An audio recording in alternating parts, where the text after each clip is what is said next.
কথা বলতে শুরু হয়ে গেছে।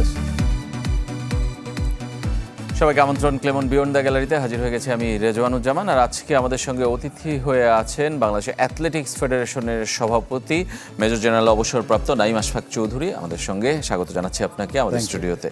আমরা অ্যাথলেটিক্স নিয়ে কথা বলবো। মাদার অফ অল স্পোর্টস বলা হয় অ্যাথলেটিক্সকে। সেই স্পোর্টসের আসলে কি অবস্থা? একটা সময় বাংলাদেশে অ্যাথলেটিক্সের জমজমাট অবস্থা ছিল, তৃণমূল থেকে স্কুল থেকে কলেজ ইউনিভার্সিটি সব জায়গায়, কিন্তু এখন কয়েকটি জাতীয় আসরেই আসলে সীমাবদ্ধ এই অ্যাথলেটিক্সের খেলাটি। আমরা এই বিষয়ে কথা বলবো, কিন্তু তার আগে সব খেলার সব খবরগুলো প্রতিদিনের মতো আজও আপনাদেরকে জানিয়ে দিতে চাই।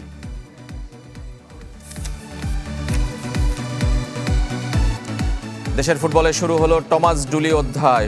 সহকারী হয়ে এসেছেন মার্কো বোনোফিলিও। 3 বছর পর জাতীয় দলে জিকো।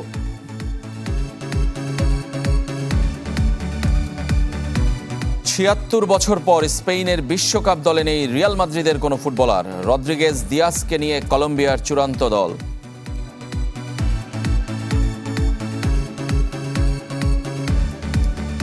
ম্যানচেস্টার সিটিতে পেপ গার্দিওলার 10 বছরের অধ্যায়ের সমাপ্তি। 20 ট্রফি জয়ী কোচকে বিদায় সংবর্ধনা জানালো সিটিজেন্স।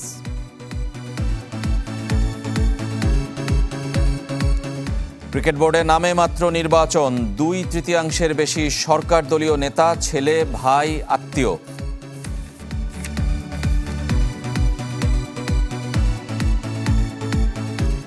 শুনছিলেন দেশ বিদেশের খেলার সবশেষ খবরগুলো এক নজরে আপনাদেরকে জানিয়ে দিলাম, আর আমাদের অতিথির সঙ্গে পরিচয় করিয়ে দিয়েছি আগেই। মেজর জেনারেল অবসরপ্রাপ্ত নাঈম আশফাক চৌধুরী, যিনি অ্যাথলেটিক্স ফেডারেশনের সভাপতি।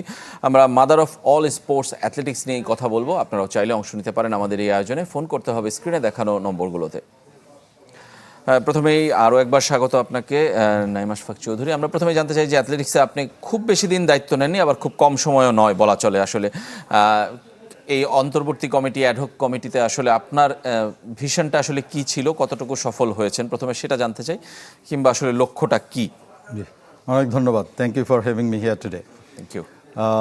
বাংলাদেশ অ্যাথলেটিক্স, যে দুটো শব্দ ব্যবহার করলাম, একটা হলো বাংলাদেশের আর একটা হলো অ্যাথলেটিক্সের।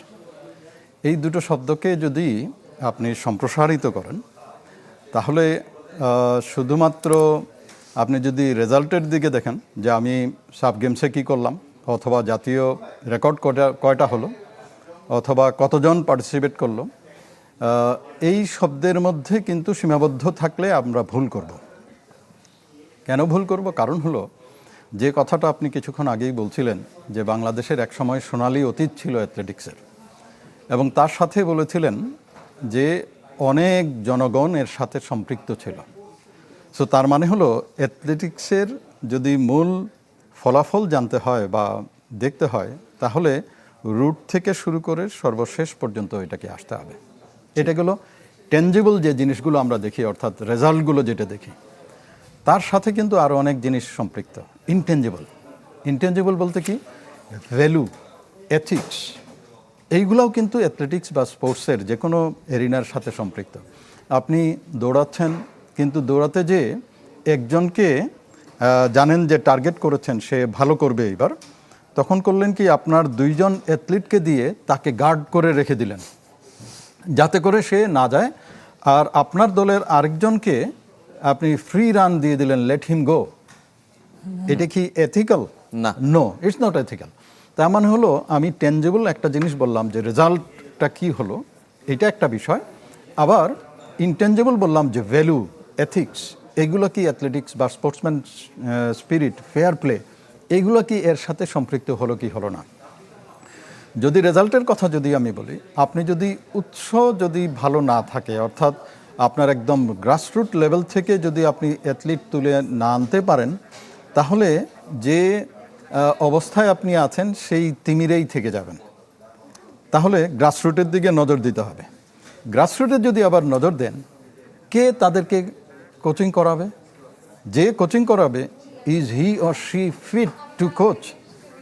তাহলে তাদের যে সক্ষমতা, যোগ্যতা, এইটা কি আমরা দেখছি? যে কোচ তাকে প্রশিক্ষণ দেবে, সেই কোচের কি যে জীবন জীবিকা শুধুমাত্র এইটা দিয়েই চলবে? এই বিষয়গুলো কি আমি তাকে দেখেছি? সে যে গ্রাসরুট লেভেল থেকে ঢাকায় এসে অথবা বিভিন্ন জেলা পর্যায়ে, ডিভিশনাল পর্যায়ে সে খেলাধুলা করবে, আমি কি সেই ইনফ্রাস্ট্রাকচার এবং তাদের যে কার্যক্রম যেগুলো আছে এটাকে স্পন্সর করছি? আমার জাতীয় লেভেলে যারা আছে তার মধ্যে মিড লেভেল আছে, অর্থাৎ পটেনশিয়াল, যাদেরকে আমি জাতীয় পর্যায়ে, উপরের পর্যায়ে, আন্তর্জাতিক পর্যায়ে নিয়ে যাব। যারা তাদেরকে প্রশিক্ষণ দিচ্ছেন তাদের যোগ্যতা কি ঠিক আছে? তার মানে আমি প্রশ্নবোধক করে যাচ্ছি, যারা আন্তর্জাতিক পর্যায়ে যাবে, সাব গেমসে যাবে, এশিয়ান গেমসে যাবে, অলিম্পিকে যাবে, তারা যে প্রশিক্ষণ দিবেন তাদের যোগ্যতা যেটা আছে, আর দে আপডেটেড? সো কাজ করার যে স্পেকট্রাম আমি বললাম, কাজ করার স্পেকট্রাম অনেক অনেক বড়। সো তার মানে এই সকল জায়গাগুলোতে একটা আনতে হবে। বিসাইডস আমাকে কাজ করতে হবে আমার অ্যাডমিনিস্ট্রেশনের দিকে, অর্থাৎ আমার যে অ্যাথলেটিক ফেডারেশন চলছে, it's an entity, organisation as a whole. সরকার থেকে আমি টাকা পাই, সেই টাকাটা সঠিকভাবে এটা ব্যবহার হচ্ছে কি হচ্ছে না, এই যে অ্যাডমিনিস্ট্রেশন যেটা আছে, অ্যাকাউন্টেবিলিটি যেটা আছে, আমি যাকে টাকা দিচ্ছি সে বিল ভাউচার সঠিকভাবে জমা দিচ্ছে কিনা, এই যে আঙ্গিকগুলো, এই আঙ্গিকগুলো কি আমি ঠিকঠাক করছি? তো অর্থাৎ অনেক বিষয় নিয়ে আমরা কাজ করছি। যেহেতু আপনার মূল প্রশ্ন ছিল আমি 1.5 বছরে আমরা এখন যে এডহক কমিটি আমরা কি করছি, এলাও করলে আমি তাহলে সেই প্রশ্নে চলে যাই। প্লিজ আমরা জানতে চাই। রাইট, 1.5 বছরের মধ্যে আমরা প্রথম যে কাজটা করছি সেটা হলো এই যে অ্যাডমিনিস্ট্রেশনকে সাজানো, অর্থাৎ অ্যাকাউন্টেবিলিটি অফ আমার যে মানে সেখানে কি আগে অস্বচ্ছতা ছিল? আমি সেটা বলছি না, আমি বলছি যে অ্যাকাউন্টেবিলিটি যেটা হওয়া উচিত সরকারি রুলস রেগুলেশন অনুযায়ী, আমি এটাকে এনফোর্স করার চেষ্টা করেছি। সো আমি হোয়াট আই ডিড, আমি গত 5 বছরের অডিটটা করিয়েছি। যদিও সরকার থেকে নির্দেশনা ছিল 2 বছর করলেই হবে, বাট আমি করিয়েছি 5 বছর। কেন? যাতে যে ভুলগুলো পূর্বে হয়েছে সেই ভুলগুলো যেন আমি রিপিট না করি। আচ্ছা। সো আমি 5 বছরের অডিট রিপোর্ট করে আমি আমার যে প্রথম বছরের অডিটটাও কমপ্লিট করে ফেলেছি। 1 বছরই শেষ। তাহলে এই যে ফিনান্সিয়াল যে রেগুলেশনস যেটা আছে এইগুলা আমি মানছি। 2 নম্বর হলো কানেক্টিং দ্য পিপল, অর্থাৎ আমি ফোকাস করতে হবে যে গ্রাসরুট লেভেলের লোকজনের সাথে যদি আমি কানেকশন না করতে পারি, আমি আজকে যে এখন যেমন দেখেন আমি নিজেই অ্যাথলিট ছিলাম 80-র দশকে, তখন আমাদের সাথে আর্মি, নেভি, এয়ারফোর্স ছাড়াও বিটিএমসি ছিল, বিজেএমসি ছিল, কাস্টমস ছিল, পুলিশ ছিল, ঢাকা ইউনিভার্সিটি ছিল, বিভিন্ন অর্গানাইজেশন তারা পার্টিসিপেট করতো। এখন ফোকাস কোথায়? আপনি রেজাল্ট দিয়ে দেখেন, army, navy, BKSP, that's it.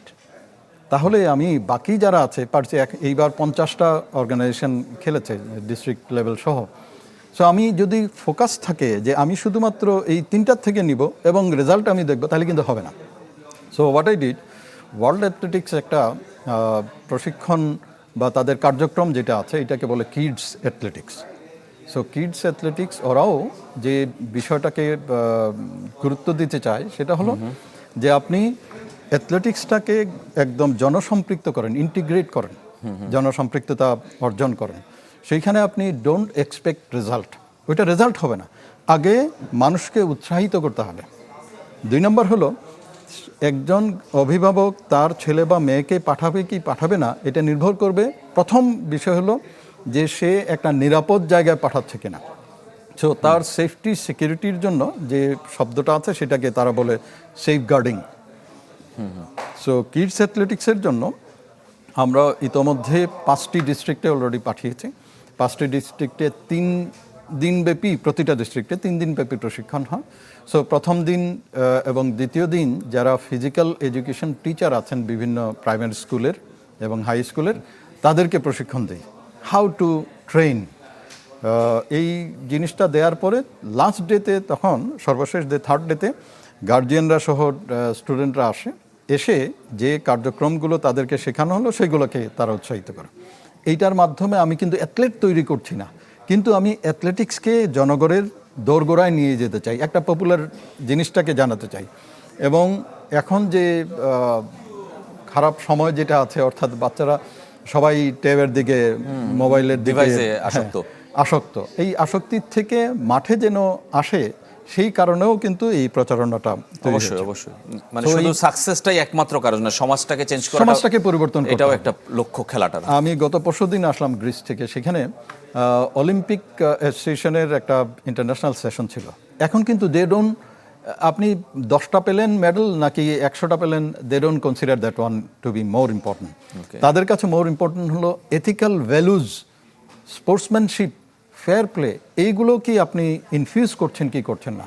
আপনি কি এমন একটা এনভায়রনমেন্ট দিতে পারছেন কিনা যেখানে অ্যাথলিট বা যে কোনো একজন স্পোর্টসম্যান সে নিশ্চিন্তে নির্বিঘ্নে যাবে, কোনো প্রকার নেগলেক্ট অথবা তাকে অবহেলা অবজ্ঞা অথবা তাকে ডিপ্রাইভেশন করবে না, ইভেন কোচ যে আছে জুনিয়র কোচ সেও ডিপ্রাইভড হবে না, এইরকম একটা পরিস্থিতি বা এনভায়রনমেন্ট আপনি তৈরি করতে পারছেন কিনা, which is more important than that of how many goals সেটা জেন্ডার হোক কিংবা ডিসক্রিমিনেশন হোক সেই সব জায়গায় এনিথিং। সো আমি যে কথাটা বলছিলাম, একটা হলো জনগণের দোরগোড়ায় আমরা নিয়ে যাওয়ার চেষ্টা করেছি। 2 নম্বর হলো এটা হলো আমি অ্যাথলেট ছিলাম, আমি কোচও ছিলাম, আমি জানি যে অনেক ধরনের ডিসক্রিমিনেশন হয়। এইটা অ্যাথলিটদেরও হয়, এইটা কোচদেরও হয়, এইটা জাজেসদের হয়, রেফারির হয়, ইভেন অর্গানাইজার যারা আছে তাদেরও হয়। সো তাদের একটা আলাদা একটা জায়গা, ভয়েস থাকতে হবে, অ্যাথলিটস ভয়েস, রেফারিজ ভয়েস, জাজেস ভয়েস, যে তারা যে ডিপ্রাইভড হয়েছে এই কথাটা, অথবা কোনো যৌন হয়রানি হয়েছে, হেনস্থা হয়েছে, এই কথাটা বলার মতো কোনো একটা জায়গা থাকতে হবে। সো আমরা যেটা করেছি, as per guidance of world athletics, আমরা একজন সেফগার্ডিং অফিসার নিয়োগ করেছি, এবং সেটা কিছুদিন আগেই আমরা সংবাদ সম্মেলন করে করলাম, এবং তার নাম্বারটা সকল জায়গায় প্রচার করা আছে। She is not part of the federation, উনি কিন্তু সম্পূর্ণ ইন্ডিপেন্ডেন্ট, এবং তার কাছে এই রিপোর্টটা, ইভেন আমি প্রেসিডেন্ট হলেও আমার বিরুদ্ধেও কিন্তু উনি ওই জায়গাতে যে কোনো অ্যাথলিট হোক বা আমার কোনো কর্মকর্তা হোক, যে কেউ আমার নামে অভিযোগ করতে পারবেন। করার পরে উনি দেখবেন যে এর কন্টেন্টটা ঠিক আছে কিনা। ইভেন মনে করেন এমনও হতে পারে যে এমন একটা সিরিয়াস অভিযোগ সে দিয়েছে, ওই অ্যাথলিটটা দিয়েছে, যে এইটা it might be a police case, তখন উনি সরাসরি কিন্তু পুলিশের কাছে চলে যেতে পারবেন ওই অ্যাথলিটকে নিয়ে, বা ওই যে ব্যক্তি অবজ্ঞার শিকার হয়েছে, হেনস্থার শিকার হয়েছে তাকে নিয়ে। সো এই যে অপশন এইটা আছে। আবার যদি মনে করেন যে কন্টেন্টটা এমন যে it can be resolve through committee, তখন আমরা একটা কমিটি করে দিয়েছি, এইটাকে বলে সেফগার্ডিং কমিটি। এই সেফগার্ডিং কমিটিতে ফেডারেশনের লোকও যেমন আছে, আবার সেফগার্ডিং অফিসারও আছে। ওনারা বিচার করবেন, বিশ্লেষণ করবেন যে অভিযোগ আছে, এবং যিনি যার বিরুদ্ধে অভিযোগ তাকে ডেকে আনবেন, পুরো তদন্ত হবে, তদন্ত হওয়ার পরে যে রিপোর্ট তৈরি হবে তারা সেই মন্তব্য সহ পাঠিয়ে দেবেন প্রেসিডেন্টের কাছে।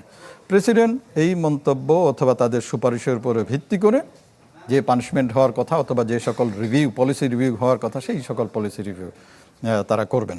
সো এইটা করার মাধ্যমে এক হলো যে একটা মেসেজ আমরা দিতে চেয়েছি to everyone involved in sports, যে if you do something wrong, তাহলে দেয়ার আর পিপল যারা আপনার অ্যাকাউন্টেবিলিটিটা নিতে পারবে। 2 নম্বর করেছি এই সেফগার্ডিং। 3 নম্বর যদি বলেন, আমরা 1.5 বছরে অলরেডি 1টা 2টা 3টা 4টা ন্যাশনাল করেছি, একটা জুনিয়র ন্যাশনাল করেছি, নেক্সট জুনিয়র ন্যাশনাল সামনে চলে আসবে।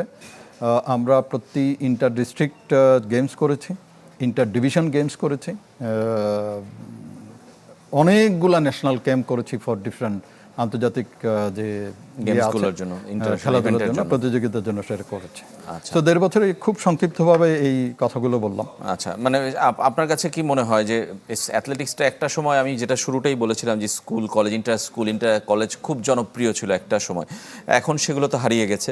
একটা সরকার ভাবছে যে আসলে আগামী বছর থেকে স্কুলে এটা বাধ্যতামূলক করতে, কয়েকটা খেলার মধ্যে অ্যাথলেটিক্সও থাকবে, সেটা একটা পয়েন্ট। কিন্তু তারপরেও সেই ছড়িয়ে দেওয়াটা, আমি বলছি যে সাকসেসটা না, ইন্টারন্যাশনাল গেমসের ট্রফি, মেডেল এগুলো পাওয়াটা না, ছড়িয়ে দেওয়াটা কিংবা মানুষের মধ্যে যে উদ্দীপনা, সেইটাকে আসলে আরও হওয়া উচিত কিনা, কিংবা সেই জায়গাটায় আমরা এখনো অনেক পিছিয়ে আছি কিনা? অ্যাবসলিউটলি আমরা পিছিয়ে আছি। এবং আমি যদি বলি গতি, যে গতিতে আমরা এক্সপেক্ট করি, সাধারণ নাগরিকরা আমরা এক্সপেক্ট করি যে এই গতিতে এইটার ডেভেলপমেন্ট হওয়া উচিত, সেই গতি এখনো হয়নি। সো এই গতিটা অর্জনের জন্য শুধুমাত্র ফেডারেশন কাজ করে যাবে, আর বাকিরা এটা পলিসি লেভেল হোক অথবা গ্রাসরুট লেভেল হোক, ওনারা এর সাথে সম্পৃক্ত হবেন না, তাহলে হবে না। তার মানে হলো ফেডারেশন যেমন দায়িত্ব নিতে হবে ফেডারেশনকে, একই রকমভাবে যারা গ্রাসরুট লেভেল থেকে শুরু করে কোচ, রেফারি, সংস্থাগুলো, সরকার, এনএসসি থেকে শুরু করে প্রত্যেকেই যার যার অংশ থেকে যদি সম্মিলিতভাবে আমরা কাজগুলো করতে পারি, আমি নিশ্চিত যে ভালো একটা দিন সুদিন আবার ফিরে আসবে। আচ্ছা, তার মানে আপনি আশাবাদী। অবশ্যই আমরা আরো কথা বলবো আপনার সঙ্গে। মেজর জেনারেল অবসরপ্রাপ্ত নাঈম আশফাক চৌধুরী আমাদের সঙ্গে আছেন, আপনারাও থাকবেন আমাদের সঙ্গে। একটা ছোট্ট বিরতি নিচ্ছি, ক্লেমন বিয়ন্ড দ্য গ্যালারিতে ফিরে আসবো একটু পরে। অ্যাথলেটিক্স যাকে বলি আমরা মাদার অফ অল স্পোর্টস, সেই খেলাটির আসলে বাংলাদেশে কি অবস্থা কিংবা ভবিষ্যৎ পরিকল্পনা কি, সেটা নিয়ে আমরা কথা বলছি। বিরতির আগে আপনি বলছিলেন আপনাদের পরিকল্পনার কথা, কিন্তু আমি যদি বলি যে বড় আকারে বাংলাদেশে 3টা আসরই আপনারা করেন, ন্যাশনাল, জুনিয়র এবং সামার অ্যাথলেটিক্স, এই 3টি অ্যাথলেটিক্স আসরই আপনারা বড় আকারে করেন। সেটাও কিছু কিছু ক্ষেত্রে আসলে নামে মাত্র হয়।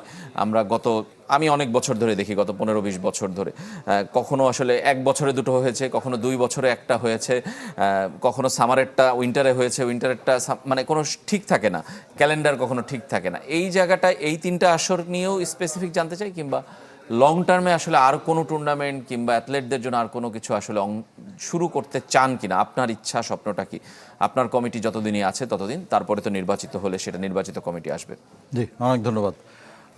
আপনার যে অভিযোগ, এই অভিযোগ অবশ্যই মাথা পেতে নিতে হবে যে প্রতিযোগিতা আপনি ওই বছর যদি না করতে পারেন, এটা আমি মনে করব যে এটা ফেডারেশনের ব্যর্থতা।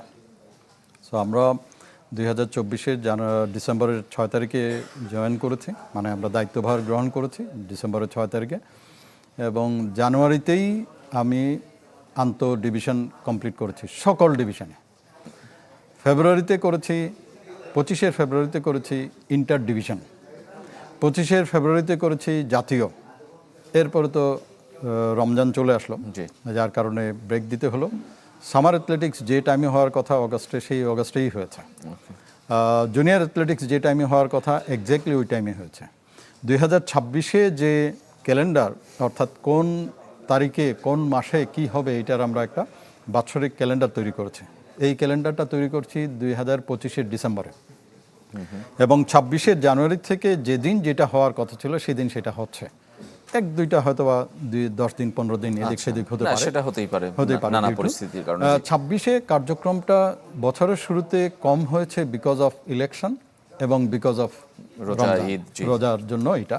সো আমরা যে ক্যালেন্ডারটা করি, এই ক্যালেন্ডারটা কিভাবে করি? ক্যালেন্ডার প্রথমে আমরা একটা ড্রাফট ক্যালেন্ডার তৈরি করি। অ্যাক্টিভিটিস কিসের উপরে ভিত্তি করে? ভিত্তি হলো আন্তর্জাতিক যে সকল খেলার ফোরকাস্ট আমরা জেনে গেছি, সেইগুলোকে আগে ক্যালেন্ডারে বসিয়ে দিই। সো তার আগে কতদিন আগে আমার ক্যাম্প হবে সেটাও আমার দেয়া আছে। আর যারা অংশীজন যারা আছেন, স্টেক হোল্ডার্স যারা আছেন, তাদের সাথে আমরা আবার বসি ড্রাফট নিয়ে, যে আমরা জাতীয় অ্যাথলেটিক্স এই সময় করতে চাই, whether you have any problem or not.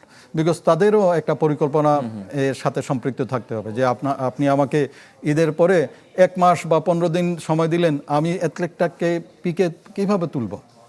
So অ্যাথলেটটাকে training করে তাকে পিকে করে তুলে তারপরে আমি কিন্তু জাতীয় প্রতিযোগিতায় অংশগ্রহণ করতে হবে আমার। সো যার কারণে কিন্তু এইবারের প্রথম, যেটা ফেব্রুয়ারিতে হয় প্রতি বছর জাতীয় প্রতিযোগিতা, এইবার হলো মে মাসে।